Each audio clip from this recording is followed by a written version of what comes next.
వైఎస్ఆర్ ఆసరా 4వ విడత రిలీజ్ సందర్భంగా సీఎం జగన్ చిత్రపటానికి పెద్ద ఎత్తున పాలాభిషేకం చేశారు మహిళలు.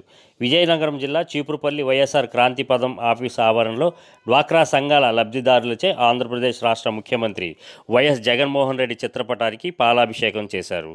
ఈ కార్యక్రమంలో ముఖ్య అతిథిగా జిల్లా వైఎస్ఆర్ కాంగ్రెస్ పార్టీ కార్యదర్శి, చీపురుపల్లి మండల జెడ్పీటీసీ ప్రతినిధి వల్లిరెడ్డి శ్రీనివాసనాయుడు పాల్గొని మాట్లాడుతూ, మేనిఫెస్టోలో ఇచ్చిన మాటను నిలబెట్టుకుంటూ వరుసగా 4వ ఏడాది వైఎస్ఆర్ ఆసరా కార్యక్రమం ద్వారా బటన్ నొక్కి నేరుగా పొదుపు సంఘాల అక్క చెల్లెమ్మల ఖాతాల్లోకి నగదు జమ చేసిన సీఎం జగన్కి మహిళలందరూ తరపున ధన్యవాదాలు తెలియజేశారు. పట్టణ పార్టీ అధ్యక్షులు పతివాడ రాజారావు, మాజీ సొసైటీ అధ్యక్షులు రేవళ్ల సత్యబాబు, శివాలయం డైరెక్టర్ ప్రభాత్ కుమార్, ఏపీఎం అన్నపూర్ణ పాల్గొన్నారు.